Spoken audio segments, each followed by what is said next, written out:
The world of Community Radio Hamilton is now at your fingertips. Find your place online anytime with live streaming and on-demand podcasts available 24/7 from our website, www.communityradio.co.nz.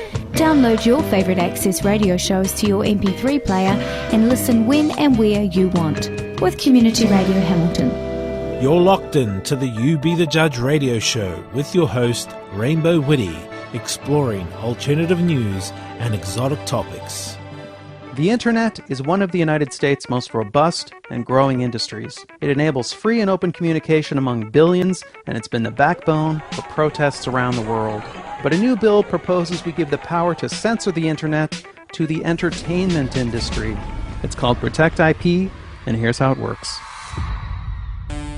Private corporations want the ability to shut down unauthorized sites where people download movies, TV shows, and music.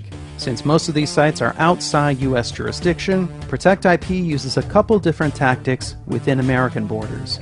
Firstly, it gives the government the power to make U.S. internet providers block access to infringing domain names. They can also sue U.S.-based search engines, directories, or even blogs and forums to have links to these sites removed. Secondly, Protect IP gives corporations and the government the ability to cut off funds to infringing websites by having US-based advertisers and payment services cancel those accounts. In a nutshell, that's what Protect IP will try to do. But in all likelihood, it'll do something else altogether. For starters, it won't stop downloaders. You'll still be able to access a blocked site just by entering its IP address instead of its name. What Protect IP will do is cripple new startups because it also lets companies sue any site they feel isn't doing their filtering well enough. These lawsuits could easily bankrupt new search engines and social media sites. And Protect IP's wording is ambiguous enough that important social media sites could become targets. Lots of trailblazing websites could look like piracy havens to the wrong judge. Tumblr, SoundCloud, and early YouTube, wherever people express themselves, make art, broadcast news, or organize protests, there's plenty of TV footage, movie clips, and copyrighted music mixed in. And even if you trust the US government not to abuse their new power to censor the net, what about the countries that follow in our path and pass similar laws? People around the world will have very different internets, and unscrupulous governments will have powerful tools to hinder free expression. But perhaps most dangerously, Protect IP will meddle with the inner workings of the net. Experts believe by fiddling with the web's registry of domain names, the result will be less security and less stability. In short, Protect IP won't stop piracy, but it will introduce vast potential for censorship and abuse while making the web less safe and less reliable. This is the internet we're talking about. It's a vital and vibrant medium, and our government is tampering with its basic structure so people will maybe buy more Hollywood movies. But Hollywood movies don't get grassroots candidates elected. They don't overthrow corrupt regimes, and the entire entertainment industry doesn't even contribute that much to our economy. The internet does all these and more. Corporations already have tools to fight piracy. They have the power to take down specific content, to sue peer-to-peer software companies out of existence, and to sue journalists just for talking about how to copy a DVD. They have a history of stretching and abusing their powers. They tried to take a baby video off YouTube just for the music playing in the background.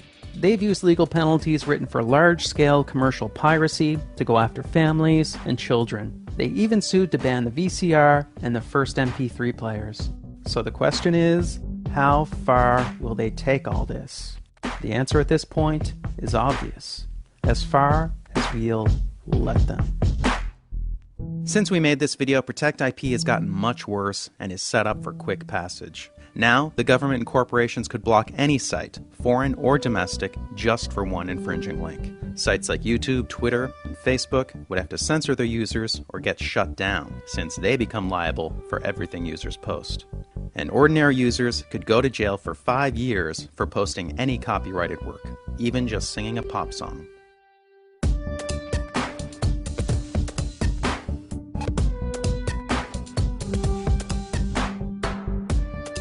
Kia ora and welcome to Community Radio, 1206 AM and 106.7 FM, also streaming across the internet at www.communityradio.co.nz. You are on another edition of You Be the Judge radio show, which confronts the real issues which are facing society, the world and mankind.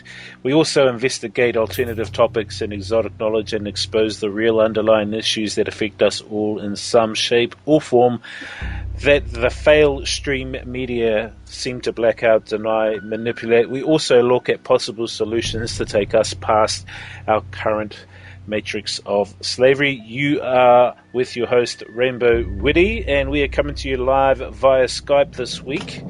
Now, to check out some of our previous shows, head on over to our Facebook page by searching for You Be the Judge radio show, and on YouTube by searching for Rainbow Project Media Channel. And if you are scared about the SOPA PIPA thing, you have permission to download the radio shows exclusively. Rightio. Today's special guest on the show, once again we bring back Simon Kaiwai, human being who likes to ask a lot of questions and looks more closely at the situation here in New Zealand. Welcome, Simon. Yes, thanks for having me back, Rainbow. Now, the hot topic at the moment across the internet is the SOPA and PIPA threat to our free online speech, of course, or free speech is being threatened by the SOPA and PIPA. There's been videos going around about it as well, and there are people out there who have also exposed the fact that SOPA is a scam, because the same people who are pushing for this act are the same ones who are issuing the downloading programs to actually file share. It's a conflict of interest. So what we're seeing here, once again, are the very few sitting at the top of that pyramid trying to control the masses, this time through the internet. What's your thoughts on that, Simon? Well, it's obvious, really, isn't it? I mean, you look at the mainstream media and they're saying the same thing on every channel and the newspapers, and we don't really get told really about what's going on a big level, or in fact why things are happening. So the only place that really is putting that stuff out there, and it's doing it very powerfully, is the internet. Social media. We build up a group of virtual friends that we've never met before, and we can group by subtopics into pages of interests and like things up, and it's we could digest a lot of information, and it's all there. So of course the internet is a threat, and of course they're going to do something to silence that, to vanillarize it. And this PIPA thing is just a manifestation of that. And so the SOPA and PIPA really are these companies who are looking at ways to so-called fight piracy, but in reality it actually seems like they're trying to control the internet and trying to control people's expression of free speech and of file sharing software or creative works, like my radio show, for instance. I've uploaded all my shows to Mega Upload, and as of yesterday, Mega Upload has now been shut down, and arrests have been made by the US Department of Justice and all sorts of these federal government agencies from America. And in fact, some of them even made their way over here to New Zealand to get the New Zealand police and the New Zealand government to actually arrest the so-called owners of Mega Upload. And basically, it seems like the New Zealand government and the New Zealand police are bending over backwards to help the feds put away these people who I don't even see are criminals at all. Because if I want to freely upload my works and give it to others online, what's the problem with that? Well, you hit on a couple of very good points there, which is firstly the hypocrisy. These people that have actually made the file sharing software are the ones behind the bill, and yet others that are doing it are getting put in prison, not those corporations. So. And the other question that you raised is, why is New Zealand, so quick, so responsive, and so traitorous to its own citizens without due process just for the US? This goes back to something we've discussed before, which is who is the Crown and what is this New Zealand company, we really are like a little, a corporation owned by US corporations at this point. But the difference with this internet issue versus what we've previously spoken about, which is like whānau hapu or local direct democracy decisions, is we're talking about cyberspace, something that affects us all. Free speech, and a decision locally is, saying, hey, we believe in, sharing files or whatever else, isn't actually going to keep the internet open. So we have to look, a little bit far-sighted on this issue and say, well, if we can't actually, if we let this legislation come in, no matter whether they say it's just for this little amount or that little focus over there, it will, by increment and very rapidly, get to silence free speech online. It's interesting to see that even the FBI contacted the New Zealand police, and they've been trying to clamp down on people who are freely sharing their own works with others around the world. But it just amazes me, New Zealand's role in this, and how really, as you mentioned before, how are they really connected, through this crowned entity, and with Mega Upload shutting down, and with a blackout that happened a couple of days ago, internet blackout, because there were many sites around the world that actually blacked out their websites in response to the SOPA and PIPA Act. Because of all these sites blacking out, the result now is that it possibly will be looked at getting dropped. But I wouldn't be surprised, though, that in the future somewhere they may pass it while the public are not looking. I call that sleight of hand. Totally. And the anonymous movement, which no one knows who's behind it, of course. But is that another false flag thing? Will the attacks get so disruptive that they use that as an excuse for the heavier control on the internet? Who knows, right? Exactly. And I mean, I'm just seeing that now that Anonymous have come out and they've taken down some of the Recording Industry Association websites, as well as Universal Music websites, and even the American Department of Justice websites. And apparently they're going to be taking out even more other websites in response to the feds taking Mega Upload off the internet. Well, yeah, so this is the point we're at, which is we have to recognize that if we allow this type of legislation to come in, we've lost the internet as it is. And it's such a wonderful source of not only information but entertainment. So let's all take a close look at this and look at the companies and the people that are behind, and look at how we can influence those people. And an example, a successful example of that was 100,000 users leaving GoDaddy, which is a big American domain and host, because they supported the bill, and that spoke volumes. So money is the thing they understand. Let's look at where our money is going and how we can take it away from those people and let them know that that's the reason we're taking away from them. A new era has come. Anonymous is no longer playing nice, and we do not intend to ever play nice. We have seen you corrupt our people, corrupt our country, and we will not sit and watch while you allow bills such as SOPA and PIPA to be passed. On January 19, 2012, a popular sharing website named Megapload was taken down. We were not hesitant and reacted quickly.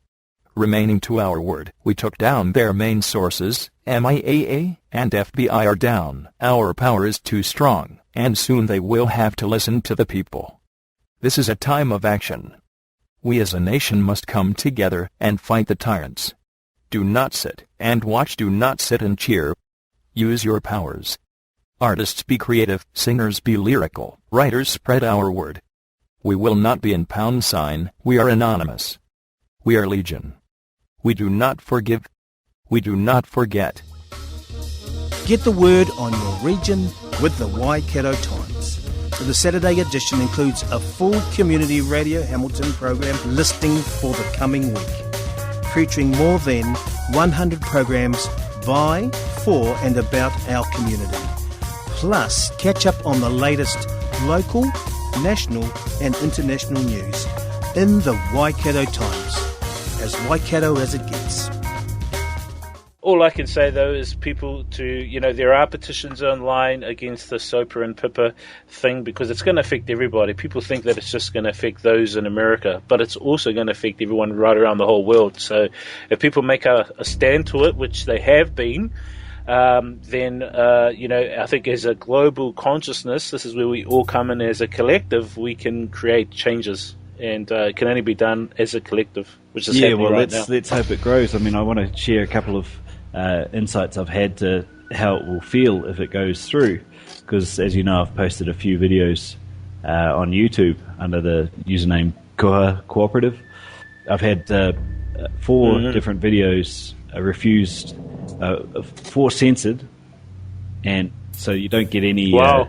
They just censor it, they say it's objectionable material.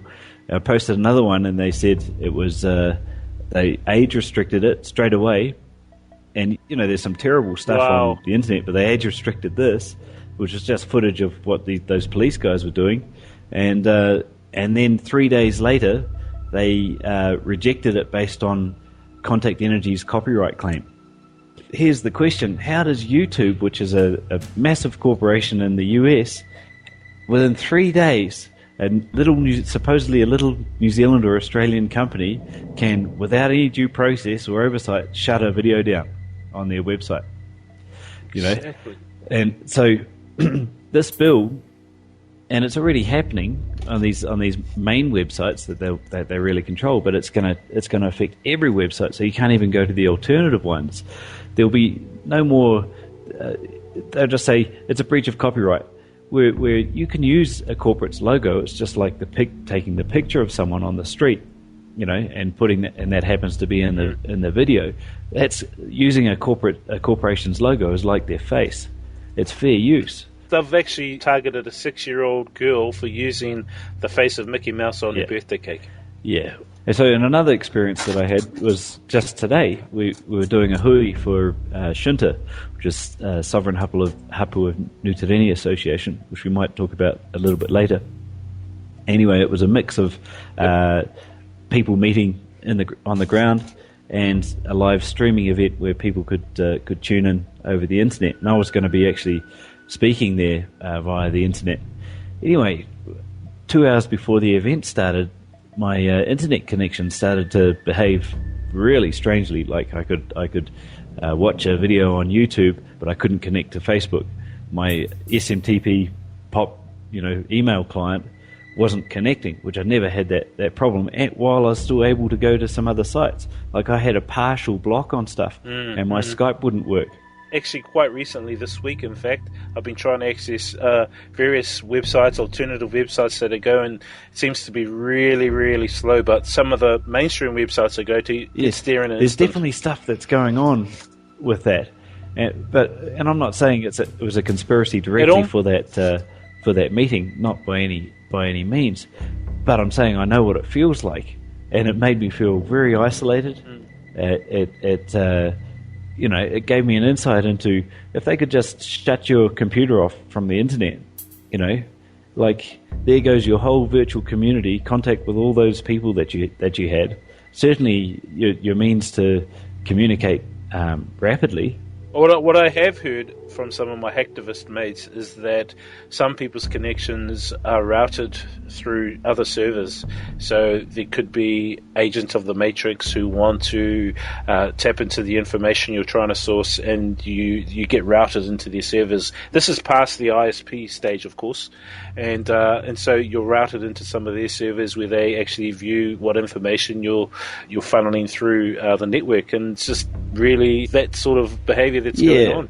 So again, we have to educate ourselves, because it's whatever's socially acceptable will come to pass, and so people need to know what fair use is, and people need to appreciate the value of free speech. And also, what I think people also need to value the value of open source software as well. Things like Skype, for instance, is free. Things like Ubuntu, which is an operating system, is free. So we have these things that are available, and it's for everybody to share, And this is the creativity side of people coming out. If everyone created all sorts of software and stuff like those, and shared them around, I think the world will be really, really evolve a lot more. And than people what we are doing have that. I know several groups, and there's a lot of really good technologies online. Like there's one, there's a secure email service, Rise Up, that you can have an anonymous email account on. There's Tor browser, which can change your IP address if you're going to get blocked. There's a lot of people doing this, and then there's the whole what's that alternative? Linux, isn't it? Operating system. Yeah.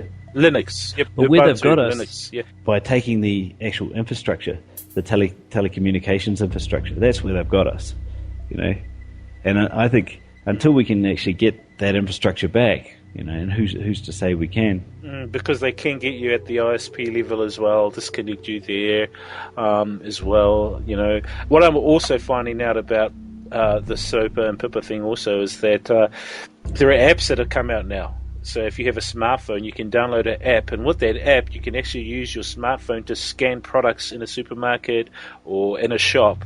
And those companies who support SOPA and PIPA, it comes up with a big red cross to get people not to support those companies who support this SOPA and PIPA Act. This software is an app that is freely available. Do you know the name of it? They call it Boycott SOPA, and it's an Android application. And a lot of the actual publishers, companies, and politicians are really scared of this application because it could actually deprive them of any profit. That database of those apps are being updated every day now. So more companies, more products are actually being updated into the database. So it doesn't matter what product that you come across. It could be a chewing gum, it could be a fruit or whatever. Anything that has a barcode on, you can use your smartphone to scan it. It'll come up with a red cross. These guys support SOPA, or a tick, which means these guys don't support SOPA. And if you don't have one of those phones, you find out what product, which companies are supplying which products that support SOPA, and then actually put the pressure on those supermarkets or on the retailers. So organise a boycott locally on the retailers. Now, I've seen that work before in California. That's very effective, to actually boycott the whole supermarket chain for stocking that product. That's where we need to come in, where we don't conform or don't participate with these companies, with these corporations, and starve them. Because I think we're holding up this system, aren't we? We're the ones at the base who are holding it up and who are participating in it. And if we non-participate in it, then obviously the house of cards will eventually fall.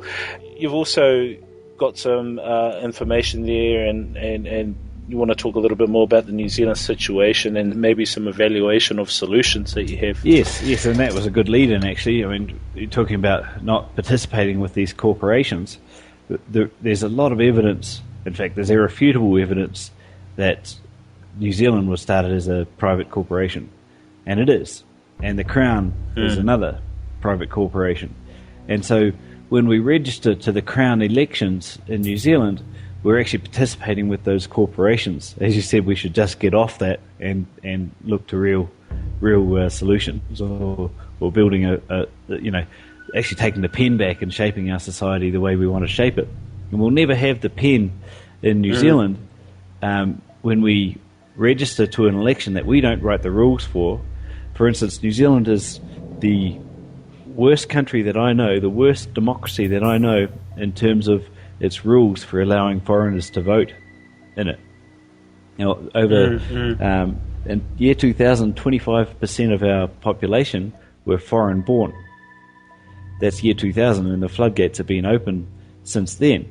Now, tell me, if they allowed residents that have only been here for 1 year to vote, and National won by 3% of 65%, right? They were 32% of the registered voters, and only 65% were registered voters. Conceivably, only foreigners voted for National. And let's see. National's thing is they're claiming the mandate to privatise our assets. But hang on, these foreigners, it wasn't their sweat and equity that built them. They don't own them. Exactly. So, yeah, I think we actually almost pulled it off. What we needed was more than 50% not to register to vote. And I think that we can't really wait till the next election to make that point. those results there tell me that the actual non-voters were the ones that won, really, because they were more than what National had got, really. Exactly. Wasn't they had an outright majority. So let's do a referendum of the non-voters. Do we want privatisation? Do we want foreign corporations to be fracking, mining? Do we want foreigners to be taking our jobs? That in itself is a say, because, it's saying that we don't have any confidence in the current government. Fair call. I really commend those people for that. So that was, the election, the voting laws, and I called the commission, the Electoral Commission, to find out about that, and I wasn't surprised to hear an English accent answer the phone. Policy analysts, we've got foreigners making the policies on New Zealand election rules. Yeah, I'm finding that's happening in a lot of the industries in New Zealand, where we're getting a lot of these overseas people coming here and manning the agencies of the government. Yeah, well, they don't have any loyalty to the population. That's the thing. I think we had an opportunity again with this election, which was for all of the minor parties to agree on standing on the principles of democracy, that they should have actually done a lot of work together pre-election. And I saw some moves for unity left, to unify the left and stuff like that. But I also heard them speaking out against getting involved in, like, the defence of Vince Sema, for instance, who's a guy who's exposing the corruption of the judicial system. So it seems like it was a false left again. So let's look at the New Zealand situation now. Okay, they're claiming to have had these elections, democratic elections. National's claiming to have the mandate. It's got a couple of other parties in there to form a coalition parliament. And what they're all saying is, now submit to us. Here are our plans, now submit to us. And I put it to you that if we do submit, the reason that on the first thing that in the response letter is thank you for your submission, is because it's the act of submission that's significant, not what you actually put in it.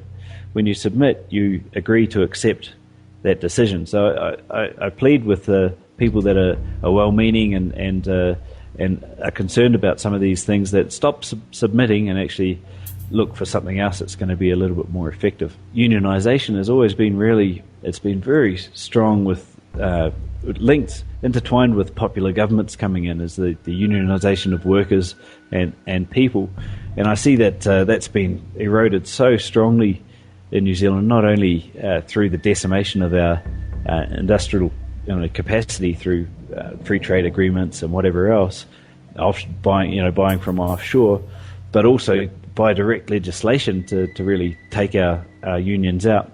And there's even this one central union, I think it's the Manufacturers Central CTU, that's obviously just pulling for the government, that's trying to pretend as it's a union. So there's an opportunity there, form back into unions, or take a leaf out of that book or a lesson and look for solidarity. And what I'm doing is I'm just trying to go through look pragmatically at our New Zealand situation and go through every area of possible solutions. And so one of them is actually armed resistance. And the US formally put it into their constitution in the Second Amendment. Now that's strongly being attacked over there, and strongly being defended, or vehemently being defended, by people that know what's up, because the government should fear the people. So I'm not suggesting armed resistance, but I'm saying we should be keeping our weapons right now powder dry. Do you know what I mean? You look at it like this. I mean, Monsanto have now brought that mercenary army group Blackwater. And most of those people in Blackwater are psychopaths who love killing and who love shooting. So if this food bill is passed here in New Zealand, what's to say that the government will get Monsanto down here? The government will say, well, you can only get seeds from Monsanto, and people who don't get seeds from Monsanto and still get their own seeds elsewhere, they'll be getting a visit from these mercenary army people. And, I mean, obviously we don't want to create any confrontation, but we need to defend ourselves, or we need to protect our families too. If this goes to that sort of extreme. It's happened internationally, and these people don't see any difference between ourselves and the Iraqis that Monsanto is already doing that to. These people, as you said, they're just hired guns. They don't have a conscience. So prevention's better than cure. Let's stop these things through education and through our money. But at the same time, let's be realistic. We are very much at threat here, and we do have not only a right to defend ourselves, but a duty to defend ourselves. I mean, I'm all for peace, love, and unity, and I'd hate to see any violence and killing another human being. There does need to be some sort of self-defense of yourself and your family and your loved ones if the shizzle hits the fan to that extreme, as I said before. Obviously, we don't want to go down that road. And in reality, I think that people are being separated to think that they're separate, so that's why they think that they have a right to go out and take advantage of others or use weapons against others, and some of them are being conditioned. There are organisations and black op organisations such as MK Ultra that have actually conditioned mentally some of the people out there to act upon commands instantly, and people act robotically to even kill other people. Every week, more than 100 volunteers produce and present over 135 hours of local access radio, celebrating your people, your ideas, your music, and your culture at your place, Community Radio Hamilton. Well, I met a Bolivian who was in the US Marines, so he's basically a mercenary, and he was over in Iraq, and he said, these things happen. Someone says, "Oh, watch out to the left," or however they say that, and he says, "And you spin and you fire and you see you've shot a little kid," and he just said it like it was nothing. I think he's been conditioned a certain way, brought up a certain way, and those ways can create that non-empathetic, non-sympathetic human being. And they match those people. Not only are they giving the New Zealand police those assault rifles now, but they hire. They're pathological liars. They're very good professional liars. I mean, if you go to my YouTube channel, you'll see some of them lying, just shows the hypocrisy. But, I think they convince themselves they're so good at lying. Exactly. And some of these agents of the Matrix, I mean, I'm seeing heaps of YouTube videos of people who are taking cameras with them now getting stopped by agents of the Matrix like police and enforcement officers. And the enforcement officers don't realize the camera's rolling, and they're actually doing stuff like, I can do whatever I want, I'm a police officer, I can make stuff up, and this is coming from police officers who are there to serve the public. What was that one? It was a police or as an enforcement officer. He goes, I have special powers, and the other guy goes, "What, are you a Jedi?" Yeah, that's right, And then I saw a 13-year-old kid being arrested just for smiling at a police officer. I mean, what's going on, man, with these agents of the Matrix? It's crazy. People are not realising their rights, and they don't realise that it's law in common, one rule for everyone. Just because they got an officer a uniform on doesn't mean they can go and assault someone or even impede their progress.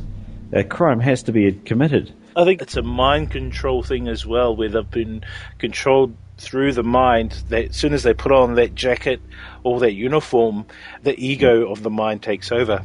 And it's a power thing, that they have more power over someone else and they have more rights as someone else. But in reality, they don't. They're a human being and they bleed just like us. They go to the toilet just like us. And yeah, totally. Also, just to finish off that arm resistance section, it's an established maxim of law that everyone has a right to defend themselves. It's just natural law. And if you look at the law dictionaries, that includes against conspiracy. I know the conspiracy's been stigmatized out there and whatever else, but I'll tell you what, if you open your eyes and look around, and a lot of people that are listening have done this, you see a lot of conspiracies around, and there's actually a lot of people that are involved in these conspiracies. Now, lawfully, your right is to defend yourself against conspiracy. So I'll leave it at that. Move to the next one. So the next one's lawful resistance.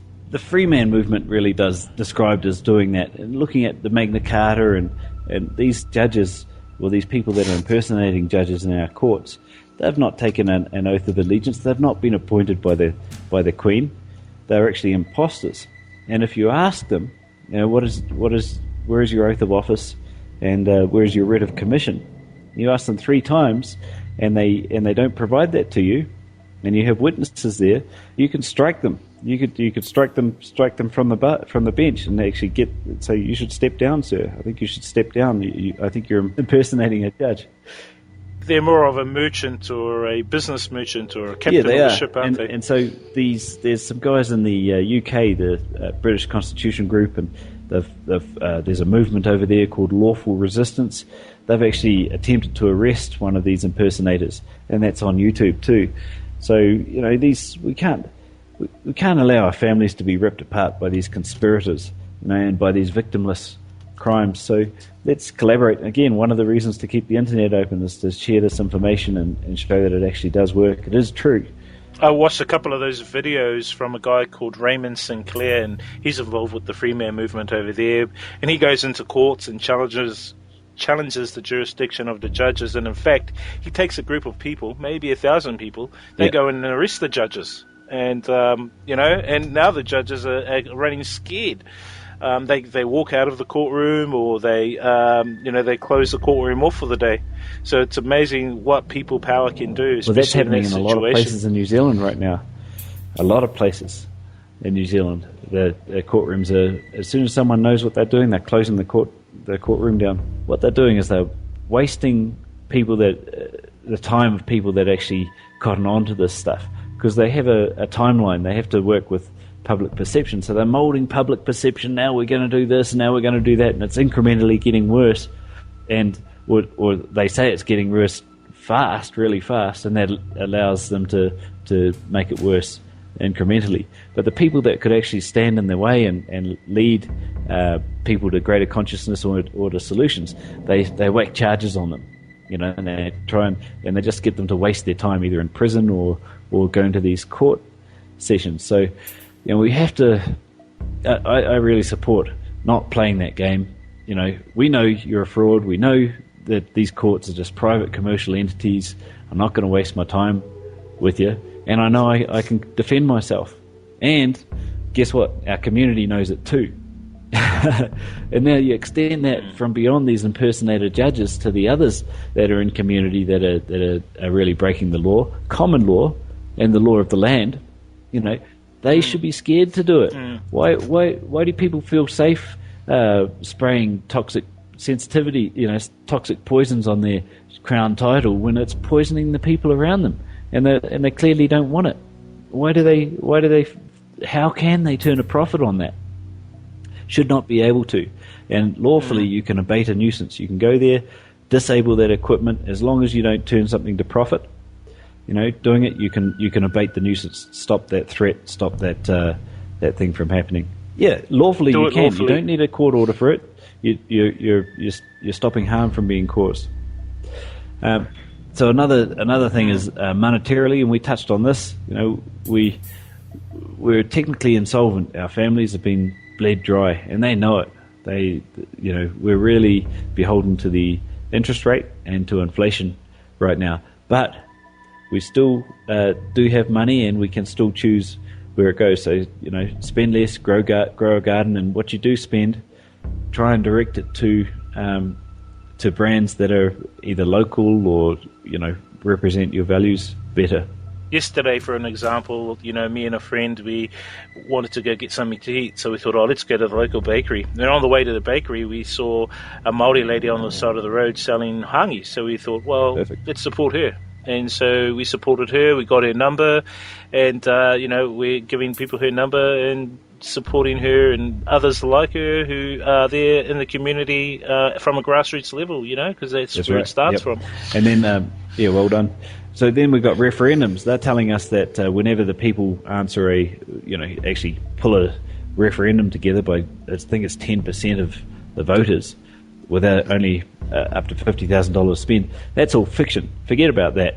Then they don't have to listen to it. Forget about that. This is a democracy, and that's just natural law, that we can determine the decisions in our society and start to look locally again. So pass local decisions that fix these problems. And the one you just hit on is not just money, but it's also employment. I'm presently living in Bolivia, and if you want to go into your kitchen, cook up a kai, and go to the street and sell it, you do. Now, what's that done to the unemployment? What's that done to the local community? Right? That's more wealth in the community. I don't need a handout. Right? So here we got this national government or parliament, whatever, saying, unemployment, it's the dole bludgers, whatever else, and yet they're wanting to regulate food. You can't give it away. You can't trade it. You certainly can't sell it. Exactly. Yeah, but there's the food bill. Can't you see there's a causal relationship? The more they regulate, away the freedoms that we actually have, the less people can do to look after themselves. I'm a believer that the first regulation we should do is regulate the banking industry again, not versus giving them the free rein to regulate themselves, which they have right now. And I think it was the Longi government in 1990 that was the last one that did it, since it was first done, and you noticeably saw the household wealth increase. I've seen a chart of it increase on those 2 years. And the corporate and banking income go down, and so there's a direct relationship between if the banks are making more money, and they are because we've got a banker in as prime minister, then that's coming from the households, that's coming from you and me, and our government should be protecting us from that, and they're not. So don't talk to me about any other regulation until you talk about regulating those bloodsuckers. Well, it comes back to this abundance thing and scarcity thing. They want you to be in scarcity because if you're in scarcity, you can be controlled. You have to have resources. So therefore, if you have limited access to it, you will pay whatever or do whatever you can to get access to it. So that's why they want to keep things in scarcity. And I really like your twist on the Occupy movement and bringing that up. Firstly, there's a sub-movement that's come off that. It's a very powerful means. They're calling it the mic check. If you know of a public meeting or a meeting where some of these conspirators are going to be pushing their agenda and holding the mic, script out something in agreement with the people that needs to be said, but they won't allow to be said on the mic. Someone stand up, go to the front, start reading it out. When that person gets and for every line, everyone else repeats after them, just like in the Occupy movement. When that person gets taken out, exactly, mic check. When that person gets taken out, the next person stands up and carries on with the support of everyone else until you got your message across. Now, the media is likely there, the other members of the community are likely there, different stakeholders are likely there. You got your point across. You heard. And this is what we need to do. We need to have more common sense and truth aired, and that's, again, where the SOPA bill is a big threat. Now, exactly. The Occupy movement, the other thing with it is, I really commend the people for going into occupying the squares, and that's where, a lot of them are city dwellers too, but there are people coming from the countryside for that, but it's not sustainable, right? We need food, we need water, we need energy, we need shelter, so let's start a movement of just going to these mountains that they're wanting to mine or desecrate or whatever else. They can house a lot of people. They can feed a lot of people. And the successful precedent for that was in the East Asia there after the tsunamis. The villages, they had, or developers had these big plans for resorts and everything else there before the tsunami hit. They all either got wiped out or were inland, and then the private security guards came in to protect it while they built they did their deals with the government and started their developments. A lot of those villagers realised that if they didn't return to that land, they would never get it back. And it was land that sustained them. So they just went straight past those security guards and rebuilt their villages, and then negotiated with the government. And they might have given a little bit off for their plans, which they did. But it's called negotiating with your hands. We have to realise that being in occupation and being in possession is much better than trying to negotiate with our hands behind our back. And I think it comes back to people needing to ungrip from the system, and it's happening right now. And I think people are opting out of the system and getting back to a community-based level. Now, I've got a friend here in Hamilton who I've interviewed last week, and he set up a group which is called biofeedback, which is two-way feedback between human beings. And what that is that he's connected people in his community, pro gardeners, people who are creating solar panels, other people who are musicians, and all coming together as a collective in a community and putting together their own community initiatives, their own community gardens, their own access to resources and services within those communities. And I think on a community level, that's where it needs to happen. We need to ungrip from the system, and it's happening right now across the whole world, that people are going to start opting out of the system itself. You're leading so well there, Rainbow. It's this darkness that's upon us is really easy to see, because it's in the media and the broadcasting and the like. But just look for the light, because it always stays in balance. And for as much darkness that's upon us, there's actually a lot of good, just as much good stuff that's going on. So let's put our energy towards that. Okay, some of our energy has to be, knowing what's going on and trying to stop it. But the best way to stop it is to turn our back on it and build something else, like what your friend's doing. I mean, that's where it starts, at the grassroots level. And at the bottom of the so-called pyramid right now, because we're all holding it up, And if, as I said before, if we non-participate or opt out of it, then who's going to be there to support it? The whole thing will actually come crashing down, and it's starting to topple right now because of the information that's on the internet, of the awareness that everybody's collectively acquiring, and so we're seeing it right in front of our eyes, even though it's sort of in an intricate sort of form. I think 2012 is going to be a very interesting year this year. I'm actually quite optimistic. It's going to be very interesting, but it's exciting. Very exciting. Is there going to be a cataclysm? Is it bad news for us? Or is it more like, by getting together and bringing ourselves together, we can somehow make the world change? It's the latter part that appealed so much to people when they read about the Maya, because the Maya developed a participatory cosmology. It's all about human action and what you must do as a human being to perpetuate the status quo in the universe or to change it. It's up to you. You can do it. And here we sit in the year 2012 approaching, not being able to do a damn thing about the Big Bang or evolution, and that bothers us. We want a cosmology in which we can participate. The Maya had it. And so we look to them and say, well, maybe we can learn something from them. And I'm all for it. I mean, I think there will be a positive outcome from the 2012 hype and mania, as I characterized it, because perhaps it'll make us take our cosmology a bit more seriously, look into it a bit more, think a little bit more about collective human consciousness, think a little bit more about what we can do to make the world a better place. That's a great message. And if that's what comes out of all of this, I'm a happy camper, as we say.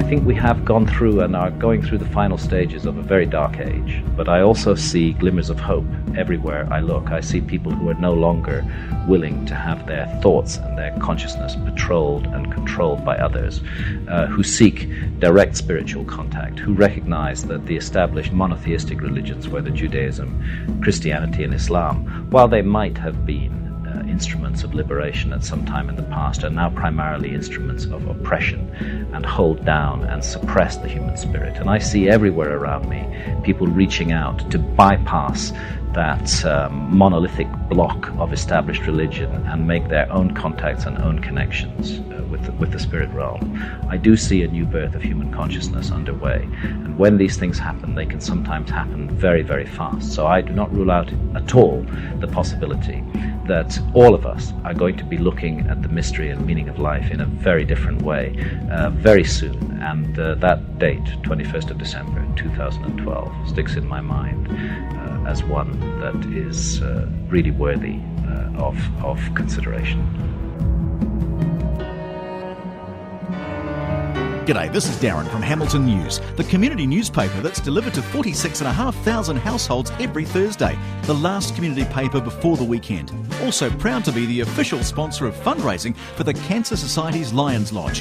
Hamilton News is full of ordinary people doing extraordinary things. If you have a story to tell or you'd like to advertise your business, give us a call, 834 4658. That's 834 4658. Hamilton News, in your letterbox every Thursday.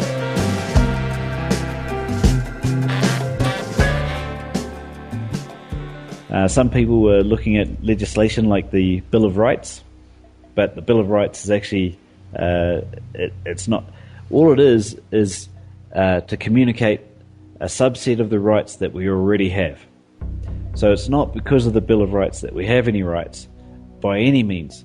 So don't even bother going down the Bill of Rights track. It's better just to learn what rights you have, and that would just standing on common law. Whoever it is that's trying to oppress you, they're just one man, and we've got such a shocking, one of the worst youth suicide rates in the world, and that's because these youths, they're showing a bad picture of, they're not showing the possibility of a beautiful society or how to apply themselves, and they're getting oppressed by people. And I just call out to those people that suicide is the worst crime against humanity. And if you've got someone that's breaking the law but claiming some legal shield that's oppressing you, it doesn't matter what you do. What you need to do, only the minimum of what you need to do just to prevent that from happening to you, that is lawful and it's reasonable. So don't go topping yourself with all this stuff, but you can defend yourself and look for the light, look for these solutions, and as you said, ungrip. Living in that abundance, having access to abundance of resources, mainly the basic needs, because everyone needs those basic needs, and if we can have access to those basic needs, I think we can get away from a lot of the distortion and distractions we see in society and actually focus on the meaningful things in life to progress not only ourselves but our families and one another, because I think at the end of the day, collaboration with one another and contributing towards the whole, so to speak, is a meaningful thing because everyone benefits from it. Totally. There's a guy I recommend looking up online. His name's Max Egan. He's got some really nice videos. He's also done a talk on the food bill, but about nice consciousness. Anyway, I'll just finish with something that he posted on Facebook today, which is to break free of the human condition. One must first be aware of the human cycle. Bondage to spiritual faith. Spiritual faith to courage. Courage to freedom. Freedom to abundance. Abundance to selfishness. Selfishness to complacency. Complacency to apathy. Apathy to fear. Fear to dependency. And dependency to bondage. And really, I believe we're coming out of this dependency to bondage. Well, we're in bondage right now. If you look at the system, we're born into bondage. And what we need is spiritual faith, which liberates us from the fear of loss of life. Because would we rather stand strong and risk our life to save 10 generations from living in bondage and fear? I would. And spiritual faith, and faith that we're connected to not only all life forms, but all that which is to come too, and that which has come before, will give us the confidence to do that, and the courage. So it goes spiritual faith to courage. That's where that comes in. And once we do that, enough of us stand with courage. And even if there's not enough of us, if you're the only one in your area, but there's something that can be done and should be done, and you can do it, and you stand, even if you get your head cracked, you've set an example, and you've given courage to others to do the same thing. And when that spreads enough, we'll have freedom. And from that freedom, we can look after our local environment and let nature do what it wants to do, which is thrive, and we'll live in abundance. And we can stay in abundance and break that cycle by keeping these lessons alive, keeping the memory of how bad it was in bondage, from respecting our elders and passing on their direct experience. There we have it. Awesome, Simon. Thank you very much. And I also recommend people to contact their neighbours and knock on your neighbour's door. I mean, you may have been living next to a neighbour for the past few years. You haven't even spoken to them. Knock on their door and say hi. Say, I've got some lettuce here, I've got some veggies here. Let's get to know one another, because at the end of the day, if these mercenaries or SWAT teams come to destroy your garden, if this food bill is passed, they're the ones that are going to come to your aid and also support you as well, and you support them. So it's, as I said, biofeedback. It's a two-way thing.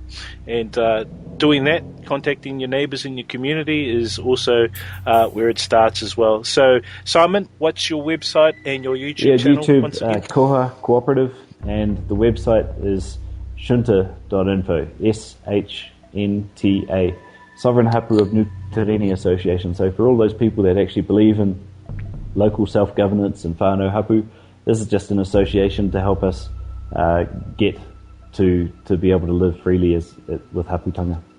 Awesome. Thank you very much for coming along today and sharing your words of wisdom there, Simon. Me. All right, people, I'll leave you now with a quote from Buckminster Fuller. You can never change things by fighting the existing reality. To change something, build a new model that makes the existing model obsolete. Don't forget to check out our Facebook page by searching for You Be The Judge radio show, and our YouTube channel, which is Rainbow Project Media. That's another edition of the You Be The Judge radio show. We'll leave it in your hands, people, and you be the judge. Kia ora. Lower taxes. Higher taxes. Record employment. Unemployment. Peace. War. Highest wages. Lower pay. States' rights. Centralization of government. Whoa, stop! I've tried. I've listened to everybody. On TV and radio. I've read the papers and magazines. I've tried, but I'm still confused. Who's right? What's right?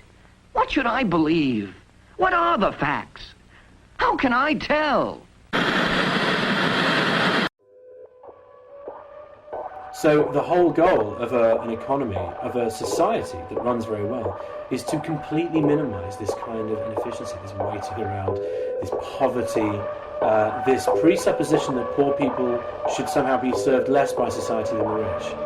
Tens of thousands of kids that are dying every year because they can't get clean water. Regular people here, if you just look in Britain, that are being put out of work every day.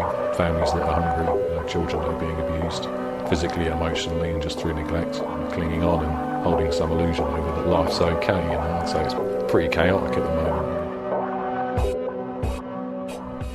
The Zeitgeist Movement is a sort of global, decentralised volunteer organisation that tries to spread sustainable values, tries to educate people about what it means to live in a society that's actually sustainable, that literally can go on.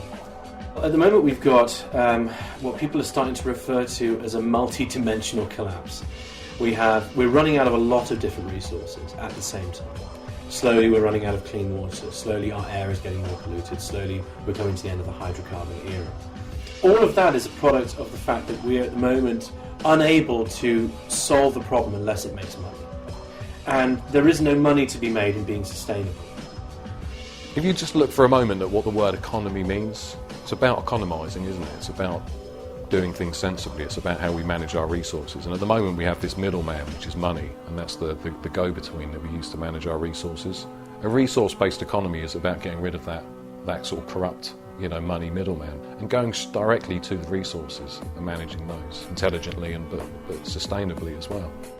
To understand what you have, where you have it, and then to build a society that has open access, free life goods in the sense of the best healthcare possible, the best kind of housing, which means also that the housing is essentially free, that you can live anywhere, and free transport, free integrated transport. A human being is a human being, and it needs to be looked after in the best possible way, or you're going to create a very sick individual. People always say, well, in a system where everything's free, and it's all homogenized, and everything looks the same apparently, people will just be lazy. People don't do anything. And it's actually the other way around, isn't it? Because the more you do a job you hate, the more you're not interested in doing anything else when you get home. You just want to withdraw into yourself and do nothing, go to sleep, and hate the fact that you've spent most of your day, of which you have a limited number, in something that you have no emotional investment in, that you're only doing for the money. That's the only reason you do it, for the money. It's just a form of social control. We still live in the days of empire. Hard and fast stand by that. They just don't do it with the sword anymore. They do it with, they do it with money. It's either way you're being forced to work, in jobs that are belittling and meaningless, and in a lot of cases very dangerous for us environmentally and socially. Well, at the moment we're very much in the process of trying to communicate this to as many people as possible, because to enact this kind of change requires, for the first time really, everyone to understand what's happening in their society. Mostly we just vote for it and hope it'll get better, and of course it doesn't. We already have the technology in place to do all this stuff. We understand how things work. They can't be put into place because, of course, they're being competed against by the society. So you have to fight to free that, to essentially produce almost moneyless projects where you just damn well build it. And you showcase and demonstrate this so people can essentially come and see a museum of the future, or multiple museums of the future. City systems, like the Venus Project, like stuff that Buckminster Fuller talks about. It's been spoken about by a great many theorists. That's one of them, but there's many, many other things as well. But the biggest move at all is really going to be global revolution. It's going to be a combined opting out of the current system. The world does change, and it will keep changing. It's just kind of which way you want that change to go, isn't it, is the question. You're locked in to the You Be The Judge radio show with your host, Rainbow Wiri, exploring alternative news and exotic topics. Radio made by, for and about your people on Community Radio Hamilton, your place.